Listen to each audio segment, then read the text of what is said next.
కొలస్సీలకు పౌలు రాసిన పత్రిక 3వ అధ్యాయం 1వ వచనం నుంచి ఒకసారి 1 నుంచి 4 వచనాలను ఒకసారి చదువుకోండి. మీరు క్రీస్తుతో కూడా లేపబడిన వారైతే పైనున్న వాటినే వెతుకుడి. అక్కడ క్రీస్తు దేవుని కుడిపార్శ్వన కూర్చుని ఉన్నాడు. పైనున్న వాటి మీదనే కానీ భూ సంబంధమైన వాటి మీద మనసు పెట్టుకొనబడి ఏలయనగా మీరు మృదు పొందితిరి. మీ జీవము క్రీస్తుతో కూడా దేవుని యందు దాచబడి ఉన్నది. మనము జీవమై ఉన్న క్రీస్తు ప్రత్యక్షమైనప్పుడు మీరును ఆయనతో కూడా మహిమ యందు ప్రత్యక్షపరచబడుదురు. చాలు, ఈ వచనాన్ని అనుసరించి మనం ఈవేళ వాక్యం నేర్చుకోవడానికి ప్రయత్నం చేద్దాం. మీరు క్రీస్తుతో కూడా లేపబడిన వారైతే పైనున్న వాటిని వెతుకుడి. అక్కడ క్రీస్తు దేవుని కుడిపార్శ్వమున కూర్చొని ఉన్నాడు. 2వ వచనం మీద మనం దృష్టి నిలపడానికి ప్రయత్నం చేద్దాం. పైనున్న వాటి మీదే కానీ భూ సంబంధమైన వాటి మీద మనసు పెట్టుకొనకుడి. ఇది క్రైస్తవులందరికీ లేకపోతే వాక్యం చదివే వారందరికీ కూడా చాలా తేలిగ్గా అర్థమైపోయే విషయమే. కానీ ఇది మనం అనుకుంటున్నంత తేలికైనది కానీ లేకపోతే సులువైన అంశం కాదు. ఎందుకనంటే మనం ఏ వాతావరణంలో బ్రతుకుతున్నాం అంటే భూమి మీద ఉన్న భూ వాతావరణంలో బ్రతుకుతున్నాం. అయితే అపోస్తలుడైన పౌలు ఏమంటాడనంటే పైనున్న వాటి మీదే కానీ భూ సంబంధమైన వాటి మీద మీరు మనసు పెట్టుకొనకుడి అని చెప్తున్నాడు. ఇది ఇంకా మనకి సులువుగా అర్థం అవ్వాలేనంటే కొరింథీయులకు పౌలు రాసిన మొదటి పత్రిక, ఒకసారి బైబిల్ చూడండి. కొరింథీయులకు పౌలు రాసిన మొదటి పత్రిక 7వ అధ్యాయం 29 నుంచి ఒకసారి మనం చదివి అక్కడ ఉన్న విషయాలను మనం రాసుకుందాం. అప్పుడు ఇంకా క్లియర్గా అర్థం అవడానికి ప్రయత్నం చేద్దాం.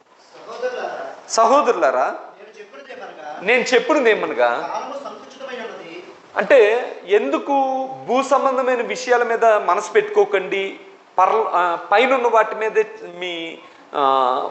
వాటి మీదే మీరు చూడండి అని ఎందుకు చెప్తున్నాడు అని అంటే, ఒకటి కాలం సంకుచితమై ఉందంటాడు. సంకుచితమై ఉందనంటే అంటే సుదీర్ఘంగా లేదు, చాలా తక్కువగా ఉంది కాలం. తర్వాత కాలం సంకుచితంగా ఉంది.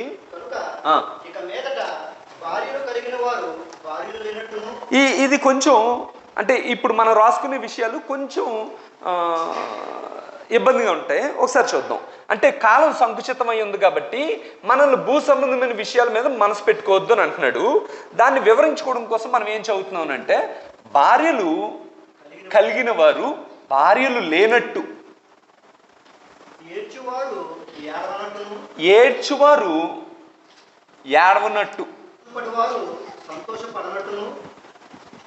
సంతోషపడువారు సంతోషపడనట్టు, కొనువారు తాము కొనినది తమది కానట్టు, ఈ లోకాన్ని అనుభవించేవారు అమితంగా అనుభవించనట్టు ఉండవలను. ఎందుకోనంటే లోకపు నటన మొదటిదే. అంటే ఇక్కడ చెప్పిన విషయాన్నే మళ్ళీ ఇక్కడ చెప్పాడు. లోకపు నటన గతించు. సరే, అంటే ఇంత కష్టమైన బోర్డు మీద ఎందుకు రాస్తున్నానంటే, మనం ఆదివారం ఇక్కడి నుంచి వెళ్ళిపోయిన తర్వాత అనేకమైన విషయాలు మన మనసులోకి మళ్ళీ వచ్చేస్తాయి. ఒకవేళ కొంతమందికి ఉన్నది ఏంటంటే 10 సార్లు చదివేదానికన్నా ఒకసారి రాస్తే గుర్తుంటుందంట, 10 సార్లు రాయడం కన్నా ఒకసారి చూస్తే గుర్తుంటుందంట. అర్థమైందా? మన వినికిడి శక్తి కన్నా మన చూచే శక్తి మన మనసుకు బాగా పడుతుంది. అయితే ఇది రాశాను కదా, ఇది మీ మనసులో ఉంటుంది. ఇప్పుడు మనం నేర్చుకుంటున్న అంశం ఏంటంటే, పైనున్న వాటి మీదనే కానీ భూ సంబంధమైన వాటి మీద మనసు పెట్టుకోకండి అని చెప్పి పౌలు మరొక సందర్భంలో అసలు పెళ్ళిళ్ళు గూర్చిన అలాంటి సందర్భాన్ని వివరిస్తున్నప్పుడు ఏం చెప్పాడు అని అంటే, కాలము సంకుచితమై ఉంది కాబట్టి ఇక మీదట అందరూ కూడా ఎలా ఉంటారు అని అంటే, భార్యలు కలిగిన వారు భార్యలు లేనట్టు. అదేంటి భార్యలు కలిగిన వారు భార్యలు లేనట్టు ఎలా ఉంటారు అంటే దాని అర్థం ఏంటనంటే, ఒకసారి ఇక్కడ చూడండి 33వ వచనంలో, పెండ్లి అయిన వాడు భార్యను ఎలాగూ సంతోష పెట్టగలనని లోక విషయములను గూర్చి చింతించున్నాడు. అంటే ఒక వ్యక్తికి పెళ్ళైతే ఆ పెళ్ళైన వ్యక్తి భర్త దేని గురించి ఆలోచిస్తాడనంటే, తన భార్యని ఏ విధంగా సంతోష పెట్టాలి అని చెప్పి లోకపరమైన విషయాల గురించి చింతిస్తుంటాడంట. పెళ్ళి అయినది అంటే ఒకవేళ స్త్రీకి పెళ్ళైతే పెళ్ళైనది భర్తను ఎలాగూ సంతోషపెట్టగలనని లోక విషయమైన వాటిని గురించి చింతించున్నది. అంటే ఇప్పుడు ఇక్కడ భార్యలు కలిగిన వారు భార్యలు లేనట్టు అంటే ఒక్క పురుషుడికే చెప్పింది కాదు, అక్కడికి రెండోది కూడా అర్థం ఏంటంటే భర్తలు కలిగిన వారు భర్తలు లేనట్టు. అదేంటి అంటే పెళ్ళైన వారు పెళ్ళి కానట్టుగా ఉండండి అని అంటున్నాడు. అంటే దాని అర్థం ఏంటంటే ఒక మాట చెప్పేశాడు, ఏంటంటే భార్య ఎవరి సంతోషం గురించి ఆలోచిస్తుంది అంటే భర్తను ఎలా సంతోష పెట్టాలి అని ఆలోచిస్తుంది. ఎలా సంతోష పెడుతుంది అమ్మ? ఎలా సంతోష పెడతారు భార్యలు? ఎలా సంతోష పెడతారమ్మా భర్తని? సంతోషం గురించి మీకు తెలియదు కదా. ఒకవేళ ఓ స్త్రీ తన భర్తను సంతోష పెట్టడం కోసం ఏం చేస్తుందనంటే బాగా అలంకరించుకుంటే నా భర్త సంతోషంగా ఉంటాడు అని చెప్పి లేనిపోని అలంకారాలన్నీ చేసుకోవడం కోసం ప్రయత్నం చేస్తుంది. ఒకవేళ భర్త భార్యని ఏ విధంగా సంతోష పెట్టాలి అని అనుకుంటాడనంటే ఏదో ఒక పెద్ద అంటే ఆమెకు ఆభరణాలు అంటే ఇష్టం, అవి కొంటే సంతోషం, లేకపోతే ఎక్కడికో తీసుకెళ్తే ఇష్టం, దాని గురించి ఏం చేస్తే బాగుంటుంది ఇలా ఆలోచిస్తారు కదా. అయితే పెండ్లి అయిన వారేమో ఎలా ఆలోచిస్తారంట, పెండ్లి కానివారు ఎలాగా ఆలోచిస్తారనంటే ఒకసారి చూడండి. పెండ్లి కానివాడు ప్రభువుని ఎలాగో సంతోష పెట్టగలనని ప్రభు విషయమైన కార్యముల గురించి చింతిస్తున్నాడు. అంటే ఒక మనిషి చింతిస్తాడు, పెండ్లైన వాడేమో తన భార్యను కానీ భర్తను కానీ సంతోష పెట్టడానికి చింతిస్తున్నాడు లోకపరమైన విషయాల మీద. కానీ పెండ్లి కానివాడు ఏం చేస్తున్నాడు అని అంటే ప్రభువుని సంతోష పెట్టడం కోసం ప్రయత్నం చేస్తున్నాడు అంటాడు. అంటే ఇప్పుడు కాలం సంకుచితమై ఉంది, పెళ్ళి అయిపోయింది, ఇప్పుడు నాకేం చెప్తున్నాడు అని అంటే నాయన భూ సంబంధమైన వాటి యందు మీరు మనసు పెట్టుకోకండి నాయన, మరి నాకు పెళ్ళయింది, నేను నా భార్యను సంతోష పెట్టడం కోసం ఈ లోక విషయం మీద చింతిస్తున్నాను అని అంటే అప్పుడు దేవుడు నాకేం చెప్తున్నాడు అని అంటే పరిశుద్ధాత్ముడి ద్వారా భార్యలు కలిగిన వారు భార్యలు లేనట్టు, అంటే భార్య కలిగి ఉంది దాని విషయమే చింతించాలి, కానీ ఇప్పుడు నేను ప్రభు విషయమే చింతించడం కోసం పెళ్ళైన వాడిని కూడా నేను నా చింతని అటువైపు మళ్ళించుకో అని చెప్తున్నాడు. రెండోది ఏడ్చువారు ఏడవనట్టు. ఏడ్చువారు ఏడవనట్టు ఎలా ఉంటారు అంటే ఏడ్చే స్థితిలో ఉన్నాను, కానీ ఇప్పుడు నేను ఎలాగుండాలి అంటే ఏడవనట్టుగా ఉండాలంట. నేను ముందుకెళ్ళాక వివరిస్తాను దాన్ని.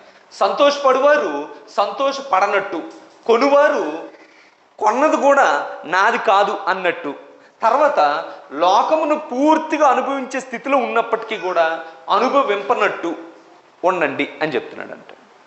ఎందుకనంటే ఈ లోకపు నటన గతించున్నది, మీరు జాగ్రత్తగా ఉండండి అని చెప్పాడు. ఇంతవరకు చెప్పింది మీ అందరికీ అర్థమైందా? సరే, కొంతమందికి అర్థమై ఉంటుంది, కొంతమందికి అర్థం అవ్వదు. అప్పుడు ఎలాగూ బ్రతికిన విశ్వాసులు బైబిల్లో ఉన్నారు. ఈ బైబిల్లో ఉన్న విశ్వాసులు మనం చూస్తే ఎలా ఉండాలన్నమాట అని అంటే అటాచ్మెంటు డిటాచ్మెంట్ అని అంటారు కదా. అంటే మనం కలిగి ఉన్నదాన్నే మనం అనుభవిస్తూ కూడా మనది కాదు అనేటట్లుగా బ్రతకడం. అలాగ బ్రతకమని ఎవరు చెప్తున్నారు అని అంటే గ్రంథం చెప్తుంది. అందులో విశ్వాసులు ఆ విషయాన్ని స్పష్టంగా తెలియజేస్తున్నారు. ఒకసారి మనం చూద్దాం. హెబ్రీలకు రాయబడిన పత్రిక 11వ అధ్యాయం 9వ వచనం నుంచి 13వ వచనం వరకు ఒకసారి మనం చూద్దాం. విశ్వాసమును బట్టి అతడును అతనితో ఆ వాగ్దానమునకు సమాన వారసులైన ఇస్సాకు యాకోబు అనువారు. ఒక నిమిషం ఒకసారి మీరు జాగ్రత్తగా గమనిస్తే బైబిల్లో అత్యంత విశ్వాసిగా పిలువబడింది ఎవరు అంటే అబ్రహాము. నిజానికి ఈయన పుట్టుకతోనే దేవుని తెలుసుకున్న వ్యక్తి కాదు. ఆయన దాదాపుగా 75 సంవత్సరాల వరకు విగ్రహాలతోనే బ్రతికాడు. దేంతో బ్రతికాడండి? విగ్రహాలతోనే బ్రతికాడు 75 సంవత్సరాల వరకు. అప్పుడు ఆయన్ని దేవుడు పిలిచి ఏమని చెప్పాడు అంటే నీకు కనాను అనే దేశాన్ని ఇస్తాను అని చెప్పాడు. అప్పుడు ఈయన ఎక్కడున్నాడండి? కల్దీయుల దేశంలో మెసొపొతేమియా అనే పట్టణంలో ఉన్నాడు. ఈ పట్టణంలో ఉన్నప్పుడు అబ్రహాంకి ఏమని చెప్పాడనంటే నువ్వు నన్ను విశ్వసించి నేను చెప్పిన చోటుకు నువ్వు బయలుదేరితే నేను నీకు ఒక దేశాన్ని ఇస్తాను. ఆ దేశం ఎలాంటిదనంటే పాలు తేనెలు ప్రవహించే దేశాన్ని నీకు ఇస్తాను అని చెప్పాడు. ఏం చేశాడు? వాగ్దానం చేశాడు. ఇప్పుడు ఈ వాగ్దానం చేసిన ఈ అబ్రహాంకి ఎవరు పుట్టారు అంటే ఇస్సాకు పుట్టాడు. ఇస్సాక్కి యాకోబు పుట్టాడు. ఇప్పుడు ఈ వాగ్దానం వీళ్ళందరికీ చెందుతుందా చెందదా? చెందుతుంది కదా. తాత ఆస్తి పిల్లలందరికీ చెందుతుంది కదా. అలాగే దేవుడు ఈయనకి ఆ వాగ్దానం చేశాడు, ఈ వాగ్దానం అందరికీ చెందుతుంది. అప్పుడు ఈ వాగ్దానం దేనికి సంబంధించింది అంటే ఏ దేశానికి సంబంధించింది? కనాను దేశానికి సంబంధించింది. దేవుడు వీళ్ళందరినీ కూడా ఎక్కడ తీసుకొచ్చేసాడనంటే కనానికి తీసుకుని వచ్చేసాడు. అంటే దేవుడు ఇవ్వబోయే స్థలం అదే వాళ్ళకి. అంటే దేవుడు వాగ్దానం చేసిన ప్రదేశానికి వాళ్ళు వచ్చేసారు. వచ్చేసిన తర్వాత వాళ్ళు ఎలాగున్నారు అని అంటే ఆ వాగ్దానమునకు సమాన వారసులైన ఇస్సాకు యాకోబు అనువారు గుడారములలో నివసించుచు అన్యుల దేశములో ఉన్నట్టు వాగ్దాన దేశములో పరవాసులైరి. అంటే వీరి సొంత దేశం ఏది అని అంటే కనాను. ఎందుకనంటే దేవుడు అది చెప్పాడు. ఏం చెప్పాడు అని అంటే ఇదే మీ దేశము, దీన్ని నేను మీకు ఇస్తున్నాను. ఇంకో మాట కూడా అన్నాడు అబ్రాహాముని, తూర్పు వైపు పడమర వైపు ఉత్తరం వైపు దక్షిణం వైపు నడిచి చూసుకో, ఇదే నీకు ఇస్తానన్న దేశము అని చెప్పాడు. ఇప్పుడు వాగ్దాన దేశంలోకి వచ్చేసాడు కదా. వాగ్దాన దేశంలోకి వచ్చేసిన తర్వాత అబ్రహాము తాను బ్రతికినంత కాలం కూడా ఎక్కడున్నాడు అని అంటే గుడారాలు వేసుకొని బ్రతికాడు అంట. గుడారాలు వేసుకొని బ్రతికేవారు ఎవరండి భూమి మీద? మిలిటరీ వాళ్ళు కూడా ఏం చేస్తారనంటే ఈ టెంట్లు అవి వేసుకొని పోలీసు అకాడమీస్ ఇవన్నీ అవుతున్నప్పుడు ఏం చేస్తారనంటే వాళ్ళు కూడా ఈ టెంట్లు వేసుకుంటారు. ఎందుకు సంచరించే వాళ్ళు లేకపోతే అంటే ఈ సర్కస్లు అవి చేసుకునే వాళ్ళు పోలీసులు మిలిటరీ వాళ్ళు టెంట్లు ఎందుకు వేసుకుంటారు? ఓ పెద్ద బిల్డింగ్ కట్టుకోరు వాళ్ళు? కట్టుకోవడానికి అవ్వదు. ఎందుకనంటే ఈరోజు ఈ ప్లేస్లో ఉంటారు, మరొక రోజు ఇంకో ప్లేస్లో ఉంటారు. కాబట్టి వాళ్ళు వేసుకోవడానికి తీసేయడానికి సులువుగా ఉంటుంది కాబట్టి ఈ టెంట్ వేసుకుంటారు. ఎందుకనంటే వారిది ఆ స్థిరమైనది అది కాదు, వారి ఇల్లు అది కాదు. కాబట్టి వారు ఎక్కడో ఒక దగ్గర ఉంటారు. ఒక 3-4 సంవత్సరాల క్రితం మన సంఘంలో రాంబాబు గారు అని ఒక ఆయన ఉండేవాడు. ఫారెస్ట్ డిపార్ట్మెంట్లో పనిచేశాడు. ఆయన్ని బ్రదర్ మీరు ఇక్కడ ఏదైనా మంచి స్థలం కొనుక్కొని ఇక్కడ ఇల్లు కట్టుకోవచ్చు కదా అని అడిగేవాడు నేను. బ్రదర్ మాకు ట్రాన్స్ఫర్ అయిపోద్దండి, మేము ఉండం, అందుకనే అద్దీంట్లోనే ఉంటాం, మా సొంత ఇల్లు వేరే కాకినాడలో ఎక్కడండి రాజమండ్రిలో ఉంది అని చెప్పేవాడు. అంటే ఒక ప్రదేశంలో స్థిరంగా ఉండని వాడు ఎప్పుడూ కూడా సొంత ఇల్లుని కట్టుకోడు, అంతేనా కాదా? ఇప్పుడు అబ్రహాముకు ట్రాన్స్ఫర్ అయిపోయి ఇంకో దేశానికి వెళ్ళిపోతాడా? ప్రస్తుతానికి అయితే భూమి మీద ఆయన చెప్పేశాడు ఏంటి అని అంటే ఇదే నీకు ఇస్తానన్న దేశం అని చెప్పాడు. అప్పుడు అబ్రహాం దగ్గర డబ్బులు ఉన్నాయా లేవనంటే అబ్రహాం ఇంటిలో 318 మంది నౌకర్లు ఉన్నారు అని అంటే అతని ఆస్తి ఎంత అయి ఉంటుంది ఏమో నాకు తెలియదు. కానీ ఒక హేతు కుమారులు అని చెప్పి ఒక కుటుంబం వచ్చి ఆయనకి సాగిలపడి నమస్కారం చేసి ఏమన్నారు అని అంటే నీవు మా ఎదుట మహారాజులాగా ఉన్నావు అని అన్నాడు. అత్యంత ఆస్తి కలిగి వైభవంగా బ్రతుకుతున్న వాడిని ఏమంటామనంటే మహారాజు అని అంటాం. ఇప్పుడు అబ్రహాము వారి ఎదుట ఎలా ఉన్నాడు అంటే మహారాజులాగా ఉన్నాడంట. ఇంత మహారాజులాగా ఉన్నప్పటికీ కూడా ఆయన దేంట్లో బ్రతుకుతున్నాడు అని అంటే గుడారంలోనే బ్రతికాడంట. ఆయనే కాదు, ఆయన కొడుకులు కూడా ఎందులో బ్రతికారు అని అంటే గుడారాల్లోనే బతికారంట. ఎందుకనంటే వారు వాగ్దాన దేశంలో ఉన్నారు, వాగ్దాన దేశం ఇది, కానీ పరదేశంలో ఉన్నట్టుగా బ్రతుకుతున్నారంట. వాగ్దాన దేశంలో ఉన్నప్పటికీ కూడా వారు పరదేశంలో అంటే ఇది నా స్థలం కాదు అనేటట్లుగా వారు బతుకుతున్నారంట. బతికి వాళ్ళు ఏమంటున్నారనంటే 10వ వచనం, యాలైనగా దేవుడు దేనికి శిల్పియు నిర్మాణకుడై ఉన్నాడో పునాదులు గల ఆ పట్టణము కొరకు అబ్రహాము ఎదురు చూచుచుండెను. అంటే కొనుక్కుంటున్నాడు, తనది కాదన్నట్టుగా ఉంటున్నాడు. లోకాన్ని అనుభవించడానికి కావలసింది అంతా కలిగి ఉంటున్నాడు, కానీ అనుభవించనట్టు ఉంటున్నాడు. అంటే తనది కాదు, ఇదేది నాది కాదు, వాగ్దాన దేశంలోనే ఉంటున్నాడు, కానీ పరదేశంలో ఉన్నట్లుగా ఉండి భూమి మీద వాటిని కాకుండా పరలోకం వైపు చూస్తే ఏమంటున్నాడు అని అంటే దేవుడు దేనికి శిల్పియు నిర్మాణకుడై ఉన్నాడో ఆ ఇంటిలో నేను ప్రవేశిస్తాను, ఈ భూమి మీద దాన్ని నేను మనసు పెట్టుకోవట్లేదు అని చెప్పి వాగ్దాన దేశంలో ఉన్నప్పటికీ కూడా గుడారాల్లోనే వారు నివసించారంట. అంటే కలిగి ఉన్నాడు, కలిగి ఉన్నట్టుగా బ్రతకట్లేదు. తర్వాత మరొక విశ్వాసి గురించి హెబ్రీయులకు రాయబడిన పత్రిక 24వ వచనంలో చెప్పాడు. ఒకసారి చూద్దాం. మోషే పెద్దవాడైనప్పుడు అబ్రహాము అతని వారసులు. తర్వాత మోషే పెద్దవాడైనప్పుడు విశ్వాసమును బట్టి ఐగుప్తు ధనము కంటే, అంటే ఈ మోషే దగ్గర ఏముందనంటే ధనం ఉంది, ఐగుప్తు ధనం ఉందంటే. ఐగుప్తు అనేది రిచెస్ట్ కంట్రీ ఆ టైంలో. ఎందుకనంటే మీరు ఎప్పుడైనా చూసారా, మన దేశంలో ఏదైనా ఒక పెద్ద విగ్రహాన్ని కడుతున్నారు అనుకోండి, అందరూ కూడా చప్పట్లు కొడతారా? కట్టరు. ఏమంటారండి ఫస్ట్, ఈ డబ్బు పేదవాళ్ళకి ఇవ్వచ్చు కదా అని. మీకు అర్థమైందా? ఇదే దుబాయ్లో ఒక పెద్ద గోపురం కడుతున్నారు అనుకోండి, ఒక పెద్ద టవర్ ఏదైనా కడుతున్నారు అనుకోండి, వాళ్ళెవరు కూడా ఇది అనరు, వాళ్ళు చప్పట్లు కొడతారు. ఎందుకనంటే ఎప్పుడైనా బాగా తినడానికి తిండుండి అన్ని వస్తువులు ఉన్న తర్వాత చేయాల్సిన పనులు ఏంటనంటే కట్టడాలు కట్టుకోవడం. మన దేశం ఇంకా ఇప్పుడు ఆ స్థాయిలో ఉందో లేదో కూడా తెలియదు మనకి. ఎందుకనంటే అనేక మంది పేదవారు ఉన్నారు. ఈజిప్ట్ నగరంలో ఈరోజు మనం చూస్తున్న, అంటే ఈ రోజుకి అవి అలాగే ఉండిపోయాయి, పిరమిడ్స్ కానీ మిగతా ధాన్యాగారాలు కానీ ఇవన్నీ కూడా నాగరికత లేని కాలంలోనే వారు అత్యంత నాగరికులుగా బతికారు. ఐగుప్తు దేశం అంటే వరల్డ్లోనే ఒక మంచి రిచెస్ట్ కంట్రీగా అప్పుడు ఉండేది. సో అలాంటి కంట్రీలో ఎవరున్నారు అని అంటే మోషే ఉన్నాడు. మోషే ఐగుప్తును కలిగి ఉన్నాడు, ఐగుప్తు ధనాన్ని కలిగి ఉన్నాడు. ఐగుప్తుకి అతను ఏమవబోతాడు అని అంటే రాజు అవ్వబోతాడు. చదవండి ఒకసారి, మీకే తెలుస్తుంది. ఐగుప్తు ధనము కంటే క్రీస్తు విషయమే నింద గొప్ప భాగ్యమని అల్పకాలము పాప భోగము అనుభవించట కంటే. ఏముందనంటే అతని దగ్గర భోగం ఉంది.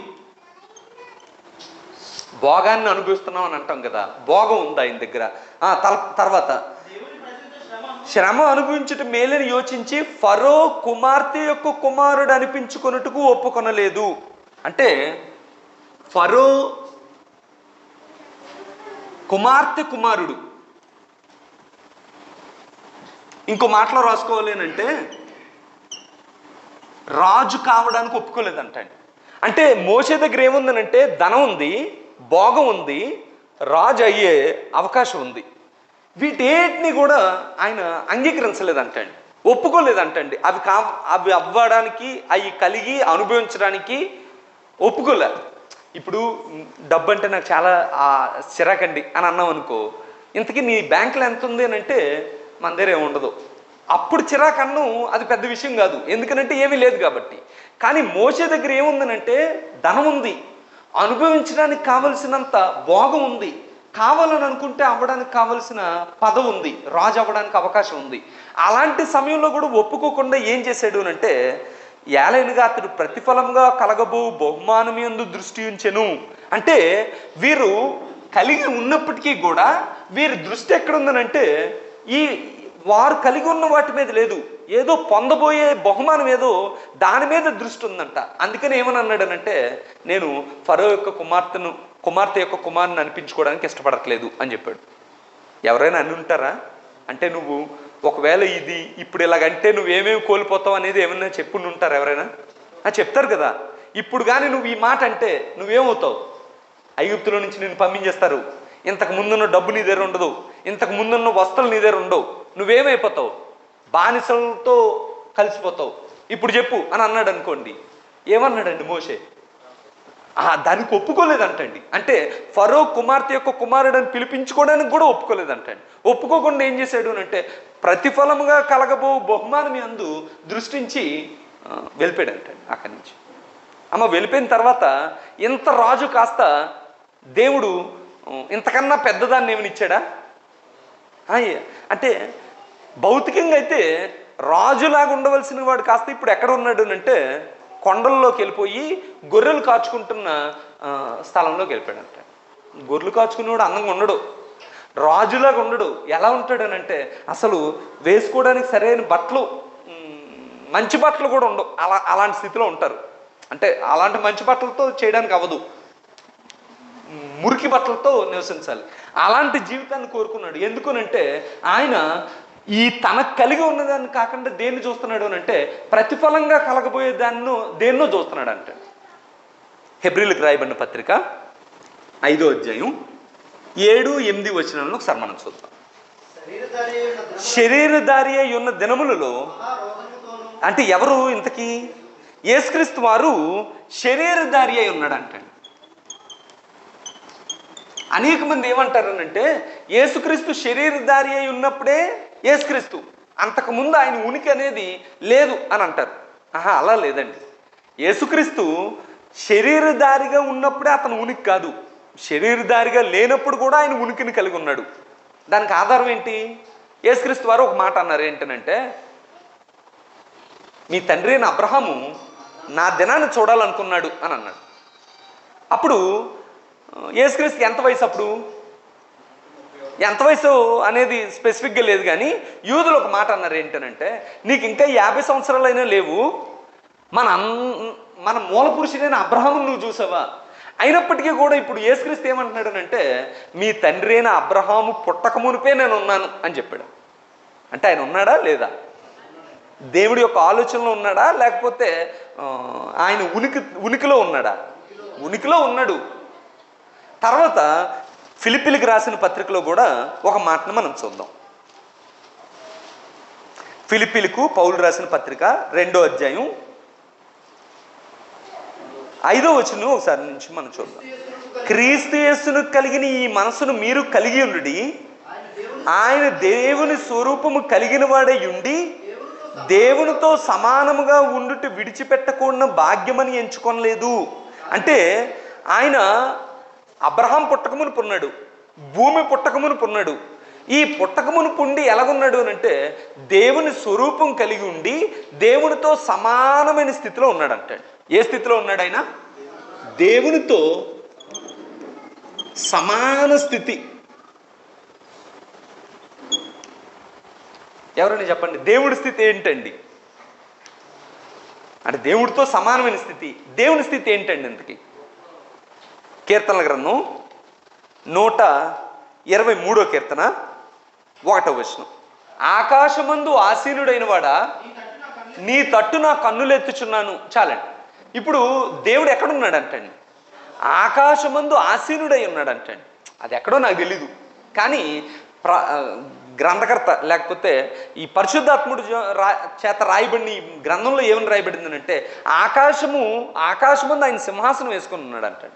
యేసుక్రీస్తు వారు కూడా ఏమన్నారనంటే ఆకాశము ఆయన సింహాసనము, భూమి ఆయన పాదపీఠము. ఇప్పుడు ఆకాశంలో సింహాసనం వేసున్నాడు కదా, ఈ సింహాసనం మీద ఆయన ఎలాంటి స్థితిలో ఉన్నాడంట? యెషయా గ్రంథంలో మనం చదివినట్లయితే 5వ అధ్యాయంలో, క్షమించండి 6వ అధ్యాయంలో ఇలా రాయబడింది. ఏంటనంటే యెషయా గ్రంథం 6వ అధ్యాయం 1వ వచనం. రాజైన ఉజ్జియా మృతి పొందిన సంవత్సరమున అత్యున్నతమైన సింహాసనం మందు ప్రభు ఆసీనుడై ఉండగా నేను చూచితిని. ఉజ్జియా మృతి పొందాడు. మృతి పొందిన తర్వాత ఈ సింహాసనం మీద ఎవరు కూర్చుంటారో అని చెప్పి యెషయా తెగ మదన పడిపోతున్నాడు అంటే. అప్పుడు యెషయాకి ఉజ్జియా సింహాసనం కాకుండా అసలైన సింహాసనాన్ని దేవుడు చూపెట్టాడు అంటే. ఆ సింహాసనం మీద ఎవరు కూర్చున్నారు అని అంటే ఇదిగో అత్యున్నత సింహాసనం మీద ప్రభు ఆసీనుడై ఉన్నాడు. ఉన్నప్పుడు ఏమైందంట? ఆయనకు పైగా శరాపులు నిలిచి ఉండ్రి, ఒక్కొక్కరికి 6 రెక్కలు ఉండెను. ప్రతి వాడు 2 రెక్కలతో తన ముఖమును తన 2 రెక్కలతో కాళ్ళను కప్పుకొనుచు రెండిటితో ఎగురుచుండెను. సైన్యములకు అధిపతి అయిన యెహోవా పరిశుద్ధుడు పరిశుద్ధుడు పరిశుద్ధుడు, సర్వలోకము ఆయన మహిమతో నిండి ఉన్నది అని గొప్ప స్వరముతో ప్రతిగానములు చేయుచుండ్రి. అంటే దేవుడి యొక్క స్థితి ఎలా ఉందండి? మహాదూతలు ఎవరు ఉన్నారంట? శరాపులు. ఈ మహాదూతలు ఏం చేస్తున్నారనంటే 6 రెక్కలు ఉన్నాయంట ఆ దూతలకి. 2 మొహం కప్పుకొని, 2 కాళ్ళను కప్పుకొని, 2 ఎగురుతూ నిరంతరము ఏమంటున్నారు అనంటే పరిశుద్ధుడు పరిశుద్ధుడు పరిశుద్ధుడు, అంతటా ఆయన మహిమ నిండి ఉంటుంది అని ప్రతిగానాలు చేస్తుంటే ఈయన ఏం చేస్తున్నాడు అనంటే సింహాసనం మీద కూర్చున్నాడంట. అంటే దేవుడి యొక్క స్థితి ఏంటమ్మా? ఇలాంటి స్థితిని కలిగి ఉన్నాడు కదా. ఇప్పుడు యేసుక్రీస్తు గురించి రాయబడిన మాట ఏమిటనంటే దేవునితో సమానమైన స్థితిని కలిగి ఉన్నాడు అంటే. ఎవరు? యేసుక్రీస్తు వారు. ఇప్పుడు ఇలాంటి స్థితిని కలిగి ఉన్న ఆయన ఏ విధంగా ఇప్పుడు తమ్ముడు చదివాడు కదా హెబ్రీలకు రాసిన పత్రిక 5వ అధ్యాయంలో మనం చూస్తే యేసుక్రీస్తు ఏమై వచ్చాడు అంటే శరీరధారి. మనమందరం ఎవరండి? శరీరదారులం మనం. ఇప్పుడు యేసుక్రీస్తు దేవునితో సమానమైన స్థితిని విడిచిపెట్టి ఎలా వచ్చేసాడనంటే శరీరధారిగా వచ్చేసాడంట. శరీరధారిగా వచ్చిన తర్వాత ఆయన గురించి ఒక మాట రాయబడింది ఏంటనంటే, ఆయన శరీరధారి అయి ఉన్న దినముల్లో మహారోదనంతో యేసుక్రీస్తు ఎలాంటి స్థితిని కలిగి ఉండి ఇప్పుడు దేంతో ఉన్నాడు అంటే రోదనము అంటే ఏడుపు, కన్నీళ్లు కారుస్తున్నాడు. రోదనముతోనూ కన్నీళ్లతోనూ తన్ను మరణము నుండి రక్షింపగలవానికి ప్రార్థనలు యాచనలు సమర్పించి భయభక్తులు కలిగి ఉన్నందున ఆయన అంగీకరింపబడెను. రోదన ఉంది, కన్నీళ్ళు ఉన్నాయి. తర్వాత ఆయన కుమారుడయుండియు అంటే యేసుక్రీస్తు ఇప్పుడు ఏమై ఉన్నాడు అంటే పరలోకాన్ని విడిచిపెట్టినప్పటికీ ఇప్పుడు ఆయన ఏంటంటే దేవుని కుమారుడు. అప్పుడు సాతాను వచ్చేమంటాడనంటే, నువ్వు దేవుని కుమారుడు కదా, ఆకలిస్తుంటే అందరిలాగా నువ్వు కూడా అబ్బా ఆకలి అని అంటావేంటి, ఈ రాళ్ళను రొట్టెలు చేసుకొని వెంటనే తినేవచ్చు కదా అని అన్నాడు. తింటాడు ఆయన అంటే మరి అలా చేయడు. కానీ ఒక 5,000 మంది ఆకలితో ఉన్నారు, ఏం చేయగలుగుతాడు? 2 చేపలు 5 రొట్టెలు ఒక చిన్న బిడ్డ తీసుకుని వస్తే దాన్ని ప్రార్థన చేసి 5,000 మందికి పంచేయమన్నాడు అంటాడు. పంచేశారు. పంచేసిన తర్వాత మిగిలిన ముక్కలు 12 గంపల నిండా ఎత్తారంటాడు. ఇప్పుడు ఇక్కడ అది చేయగలిగాడు, ఇక్కడేమో అది చేయడు. ఎక్కడ ఆయనకు ఆకలిగా ఉన్నప్పుడు ఆయన కుమారుడయ్యుండి కూడా ఏం వినియోగించుకోడు అంటే దాన్ని దేన్ని ఉపయోగించుకోడు. ఏం చేస్తున్నాడు అంటే శరీరధారి అయ్యుండి కుమారుడయ్యుండి శ్రమల వలన విధేయత నేర్చుకున్నాం. ఏమున్నాయనంటే శ్రమలు ఉన్నాయి. అంటే అనుభవించగలిగే అంత లోకాన్ని పూర్తిగా అనుభవించగలిగే శక్తి ఉంది. దేవుడు కుమారుడు అనే ఒక హోదా ఉంది.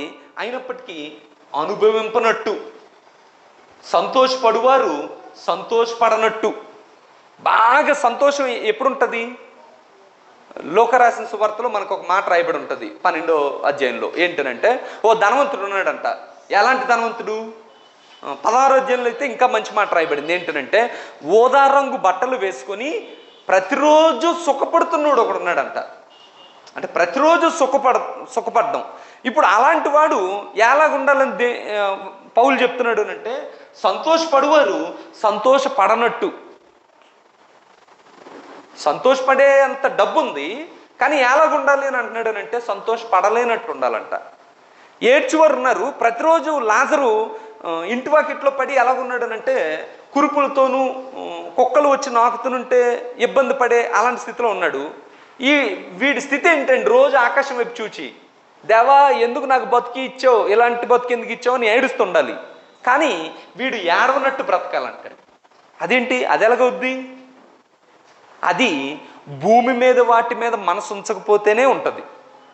భూమి మీద వాటి మీద మనసు ఉంచాడు అనుకో, ఏడ్చే స్థితిలో ఉన్నప్పుడు వాడు ఏం చేస్తాడు? ఏడుస్తాడు. సంతోషపడే స్థితిలో ఉన్నప్పుడు సంతోషపడతాడు.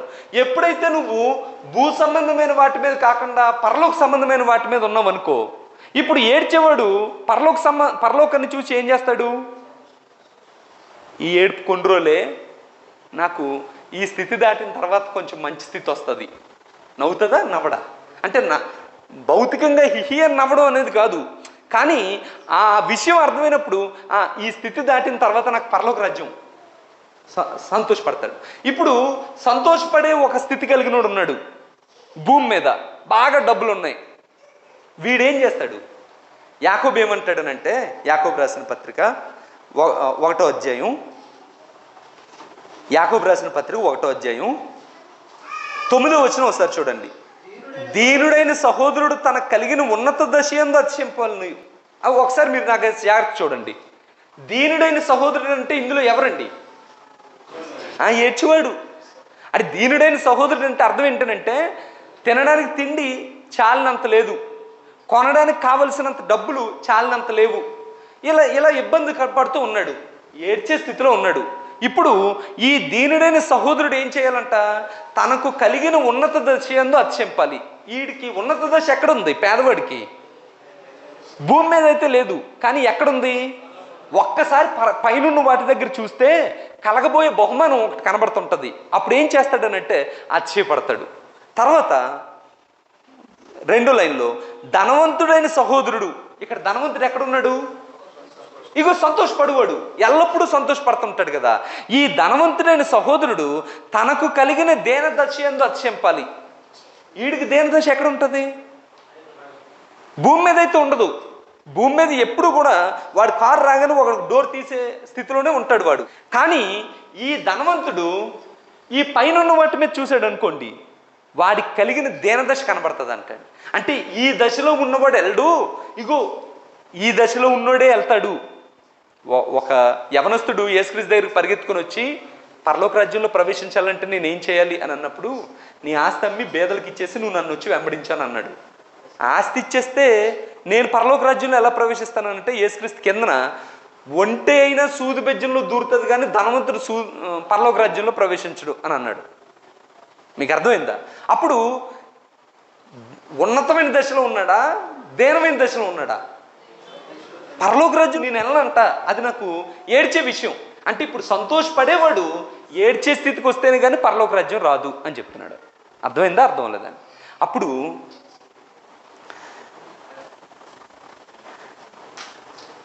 ఈ స్థితి మనం అర్థం చేసుకోవాలనంటే, ఈరోజు మనమందరం ఎలా ఉన్నామండి?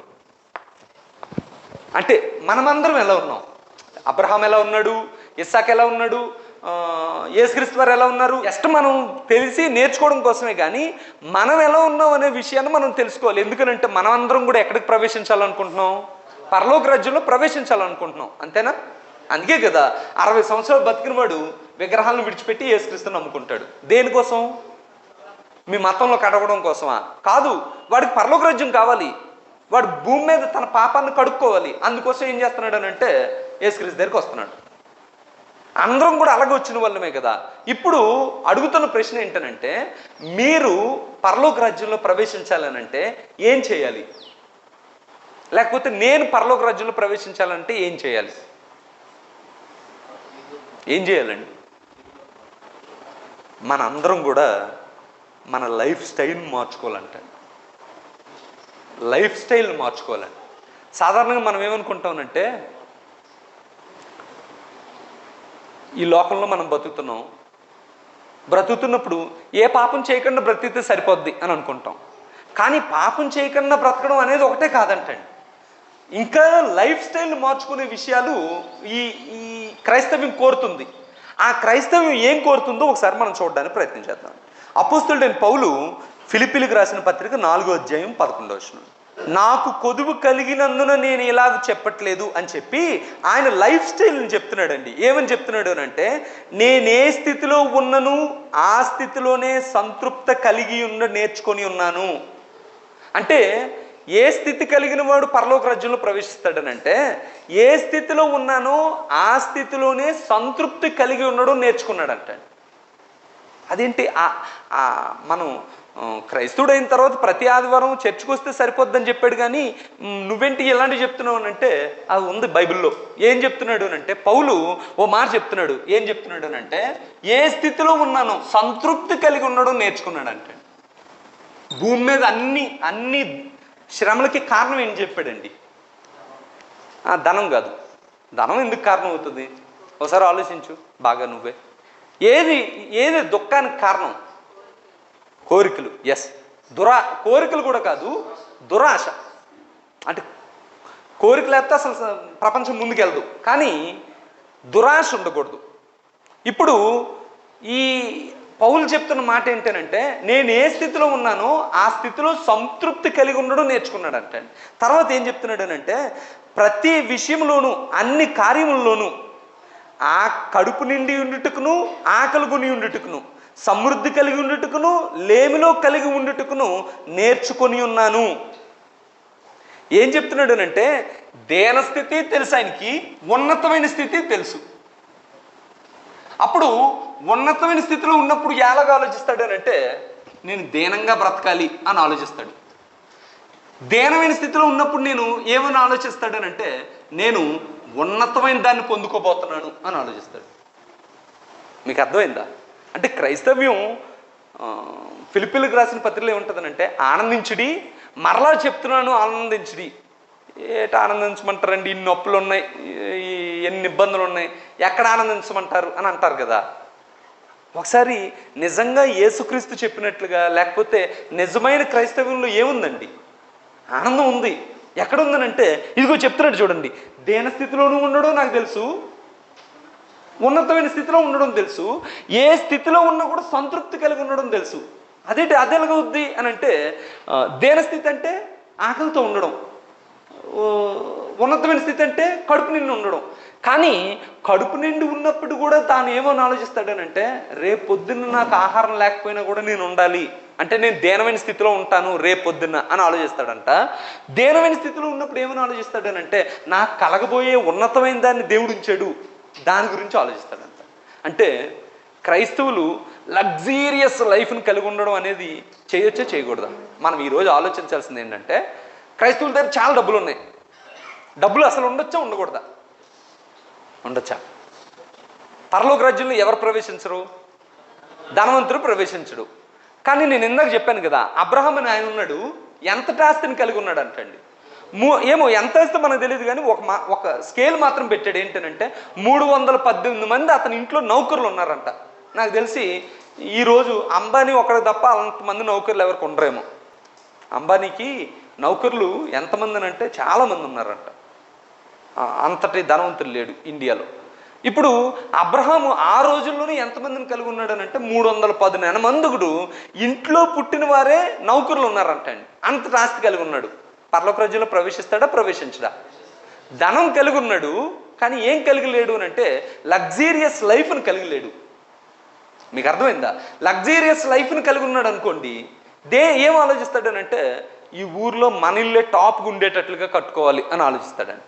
కానీ అబ్రహాం ఏం చేశాడనంటే గుడారాల్లోనే బ్రతికాడంటండి.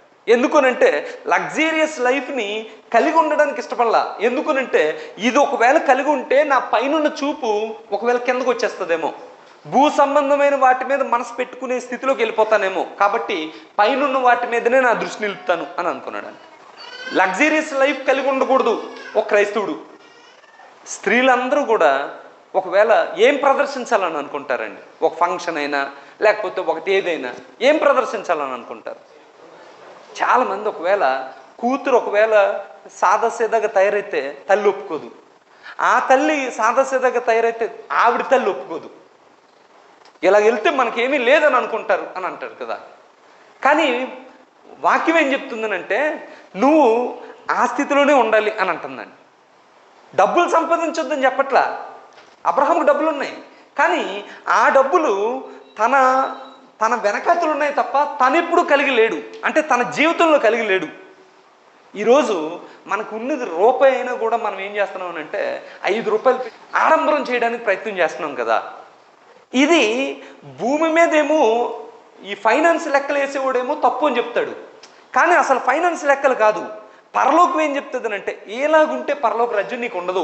ఎందుకనంటే నువ్వు కొనువాడివి తమది కానట్టుగా ఉండాలంట. ఇంట్లో అది ఉంది కదా, అది చేయొచ్చు కదా అని అంటే అది నేను అది ధరిస్తే లేకపోతే దాని వెనకాతలు పడితే నేను దీన్ని పోగొట్టుకుంటాను, నా దృష్టి వేరు మీ దృష్టి వేరులే, పక్కన పెట్టేయండి. మీకు అర్థమైందా? ఇది ఉంది కదా, దీన్ని ఇలా చేస్తే నువ్వు డబుల్ అయిపోద్ది అని అన్నాడు అనుకో. ఆ డబుల్ అయిపోయే దాని మీద దృష్టి నిలపడానికి నా దృష్టి భూ సంబంధమైన వాటి మీద లేదు, మరి ఎక్కడుంది? పరలోక సంబంధమైన వాటి మీద ఉంది. మీకు అర్థమైందా? పరలోక సంబంధమైన వాటి మీద దృష్టి ఉన్నోడి జీవితం ఒకలాగా ఉంటుంది, భూ సంబంధమైన వాటి మీద దృష్టి నిలుపుకున్నోడి జీవితం మరొకలాగా ఉంటుంది. మీరు వాక్యాన్ని చూడొద్దు, మీరు మీ లైఫ్ స్టైల్ని ఒకసారి గమనించుకోండి. మీ మామూలు మీరు అంటే జీవితంలో చేస్తున్న వాటిని చూడండి.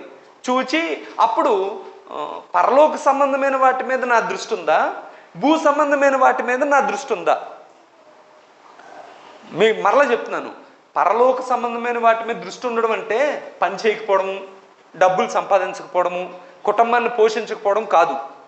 కుటుంబాన్ని పోషించే పని ప్రతి వారు చేయాల్సిందే, బద్దకిస్తులుగా ఉండడానికి లేదు. అర్థమైందా?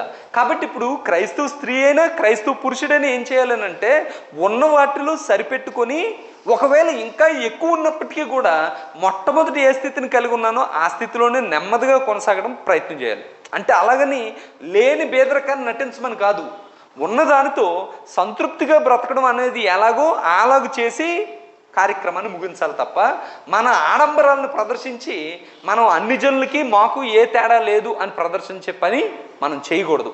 ఎందుకు అలా చేయకూడదు అని అంటే పైనున్న వాటి మీదనే కానీ భూ సంబంధమైన వాటి మీద దృష్టి ఉంచకూడదు. ఒకసారి చూడండి ఎంత బాగా చెప్పాడు. కాలం సంకుచితమై ఉంది, భార్యలు కలిగిన వారు భార్యలు లేనట్టు ఉండండి అంటే దాని అర్థం నాకేం పెళ్ళి అవ్వలేదు అని కాదు. భార్యని సంతోషపెట్టే కాలం ఉంటే అందులో ఈ ఇద్దరు భార్య భర్తలు కలిసి ఏం చేయాలనంటే మన ఇద్దరం ప్రభువుని ఎలా సంతోష పెడదాం అనే దాని గురించి ఆలోచన చేయాలంటే మామూలుగా వీళ్ళిద్దరు కలిసి ఏం చేస్తారు, మన ఇద్దరం సంతోషంగా ఉండాలి అని చెప్పి ఊటీకి వెళ్ళిపోతున్నాడు అనుకోండి, లేకపోతే ఎక్కడో కాశ్మీర్ వెళ్ళిపోతున్నాడు అనుకోండి. ఆ టైంలో సువార్త కుడుకులు ఉన్నాయి మన దగ్గర. ఏం చేయాలి ఇప్పుడు? లోకం అంతా ఏం చెప్తుంది అంటే రే మీకు పెళ్ళయింది, మీరు కేరళ వెళ్ళొచ్చు ఇప్పుడు, ఆ సువార్త కుడుకుల తర్వాతలే అని అంటారు. అప్పుడు ఈ ఇద్దరు భార్యాభర్తలు పెళ్ళైన వారు పెళ్ళి కానట్టు, పెళ్ళి కానోడు ఏం చేస్తాడు, సువార్త కుడుకులో పాల్గొంటాడు కదా.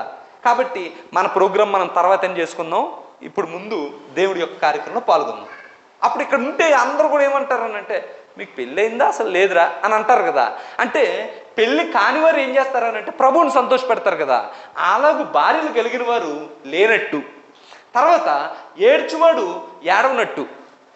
ఒరే ఇన్ని బాధలు ఉన్నాయి ఏంటి ఇలాగ ఇంకా నవ్వుతున్నావేంటి? యాడ్డు. ఎందుకు యాడ్డు అంటే నేను పైన వాటి మీద ఎతుకుతున్నప్పుడు నాకు ఒక ఆనందం వస్తుంది. ఏంటనంటే దేనమైన స్థితిలో ఉన్నప్పుడు నాకేమిస్తాను అంటున్నాడు అనంటే బహుమానం మీద ఉందంటాడు. ఏడ్చేవాడు ఏడ్చే పని లేదు. సంతోషపడేవారు ఉప్పొంగిపోయి పార్టీలు చేసుకునే పని లేదు. కొనువారు తమది కానట్టుగా ఉండాలి. ఇది నాది అన్ని, ఇది నాది నాది అన్నట్టుగా ఉన్నట్ల. ఇగో మోషే గురించి రాసుకున్నాం కదా, ధనం ఉంది, భోగం ఉంది, ఫరో కుమార్తె యొక్క కుమారుడు అనిపించుకునే రాజు అనే స్థితి ఉంది. కానీ వీటన్నిటిని విడిచిపెట్టి ఏమంటున్నాడనంటే బహుమానం యందు దృష్టి ఉంచాడు అని చెప్తున్నాడు. క్రీస్తు విషయమైన నింద గొప్ప భాగ్యం అని అనుకుంటున్నాడు అంటే అల్పకాలం పాపభోగం అనుభవించుట కంటే దేవుని ప్రజలతో కలిసి శ్రమ అని రాశాడు. కానీ యాక్చువల్గా దేవుని ప్రజలతో కలిస్తే ఏమవుతాడు అంటే బానిస అవుతాడు. రాజు స్థితి కన్నా ఇతను ఏం కోరుకుంటున్నాడు అంటే బానిస స్థితే నాకు మంచిది అని అనుకుంటున్నాడు. తర్వాత లోకమును అనుభవించే గొప్ప స్థితి కలిగి ఉన్నప్పటికీ దాన్ని అనుభవించడానికి నేను సరిపోయినోడు కాదు అని అనుకుని ఉండిపో అని అంటున్నాడు. ఎందుకునంటే నువ్వు కోరుకుంటున్న లోకం సంబంధించిందంతా కూడా వాటి నటనంతా కూడా ఒకరోజు గతించిపోద్ది. అర్థమైందండి? కాలేజీలో మీరు అందరూ కూర్చున్నారు, అవి మంచి వాచ్ ఒకటి వేసుకొని వచ్చాడు, మంచి బ్రాండెడ్ షూ ఇంకొకటి వేసుకొని వచ్చాడు. ఏం మాట్లాడుకుంటారు మీరు అందరూ ఈ వాచ్ గురించి? ఇట్లా స్కూల్లో మీరు అందరూ టీచర్లు అందరూ కలిశారు, దేని గురించి మాట్లాడుకుంటారంటే చీరలు, బంగారం, అలా మీ ఇల్లు ఎంత ఉంది, మా ఇల్లు ఎంత ఉంది, మనం కలిసామండి ఏట్ల గురించి మాట్లాడుకుంటాం. కారు అల్లాడి ఇంకోటి ఏదో కొన్నాడంట ఇదంట అని. అంటే ఇప్పుడు ఇవన్నీ కలిగి ఉన్నాం కదా, ఇవన్నీ మనల్ని ఎక్కడ నొక్కుపెట్టి ఉంచుతున్నాయండి. నువ్వు ఖచ్చితంగా భూమినే చూస్తూ బ్రతుకు అనేటట్లు ఉంచుతున్నాయి. కానీ యేసుక్రీస్తు ఏమంటున్నారనంటే భూమి మీద కాకుండా మీ దృష్టి పైన ఉన్న వాటి మీద ఉంచండి. పైన ఉన్న వాటి మీద ఉంచడం అంటే క్రైస్తవులు అందరూ పైకి చూస్తున్నాడు అనమాట కాదు. అంటే దాని అర్థం ఏంటనమాట అంటే ఒక ఆడంబరంగా బ్రతికేయడానికి ఉపయోగపడే డబ్బుల్ని దేవుని పని కొరకు ఉపయోగిస్తున్నాడు ఒకడు. అప్పుడు ఈ చూపు ఎక్కడుందనంటే భూమి మీద లేదు, ఎక్కడుందనంటే అక్కడ ఉంది. మీకు అర్థమైందా? ఈ డబ్బులుంటే ఇదిగో అల్లది కొనవచ్చు అని అనుకుంటున్నాం. ఒకడేమో అది చేస్తున్నాడు, ఇంకోటి ఏం చేస్తున్నాడు అని అంటే ఈ డబ్బుల్ని మనం సువార్త కొరకు ఉపయోగిద్దాం అని అంటున్నాడు. అప్పుడు వీళ్ళేమో ఇద్దరూ ఒకే సంఘానికి వెళ్తున్నారు, కానీ ఒకటి చూపు ఎక్కడుందనంటే భూమి మీద ఉంది, ఒకటిది ఎక్కడుందనంటే పరలోకంలో ఉంది. అర్థమైందండి లేదా? ఆ అపోస్తుల కార్యాల్లో ఉన్న సంఘం భూమి మీద దృష్టిని కలిగిన సంఘమా, పైన ఉన్న వాటిని వెతికే సంఘమా? మొన్న అభి చదివి వినిపించాడు. ఏంటనంటే వారు భూములైనను ఇండ్లైనను కలిగి ఉన్న వారందరూ వాటిని అమ్మి వాటిని వెల తెచ్చి అపోస్తుల పాదాల దగ్గర పెట్టారంటండి, చందాలో పెట్టారంటండి. అంటే దాని అర్థం మనం అన్ని అమ్మేసి తెచ్చి మనం పెట్టమని కాదు, నువ్వు అమ్మినా అమ్మకపోయినా, కానీ నీ ధనం మీద నువ్వు దృష్టి నిలపకుండా, నీ కుటుంబం మీద దృష్టి నిలపకుండా, నీకున్న ఆడంబరాల మీద దృష్టి నిలపకుండా, తగువాటిని కలిగి ఉన్నత స్థితి అయినా దేన స్థితి అయినా సంతృప్తి కలిగి ఉండడం, ఏ స్థితిలో ఉన్న సంతృప్తి కలిగి ఉండడం, బ్రతకడం నేర్చుకోవాలంటాడు. మరి ముఖ్యంగా ఎక్కువ డబ్బున్నోళ్ళు అంటే ప్రమాదకరమైన స్థితిలో ఉన్నారు అని చెప్పి బైబిల్ చెప్తున్నాను. ధనవంతులందరికీ ఉరివడ్డవల్లని చెప్తున్నాడు అంటండి. ఏమని చెప్తున్నాడు అని అంటే, ఈ ధనం ఏం చేస్తుందనంటే ఆడంబరంగా బ్రతికేటట్లుగా చేస్తుందండి. ఆడంబరంగా బ్రతకూడదండి. క్రైస్తవుడు మరి ముఖ్యంగా ఆడంబరంగా బ్రతకూడదు. అందరికన్నా సూపర్గా తయారవ్వడం అనేది క్రైస్తవుడు చేయకూడదండి. మీరు నన్ను మెచ్చుకున్నా నాకేం పర్లేదు. అంటే మనకు మామూలుగా అలవాటు ఏంటంటే అందరికన్నా చాలా గొప్పైన స్థితిలో ఉండాలనేది అన్నిట్లో కోరుకుంటుంటాం కదా. క్రైస్తవుడు మాత్రం అలా ఉండకూడదండి. ఎందుకు ఉండకూడదు? తగినన్ని డబ్బులు లేక కాదు, ఉన్నాయి, కానీ ఈ జీవితం మాదిరికరం కాదు. మాదిరికరంగా క్రైస్తవుడు బతకాలంటాడు. కాబట్టి పౌలు ఏం చెప్తున్నాడు అని అంటే, పైనున్న వాటి మీదనే కానీ భూ సంబంధమైన వాటి మీద మనసు పెట్టుకోకండి అని చెప్తున్నాడు.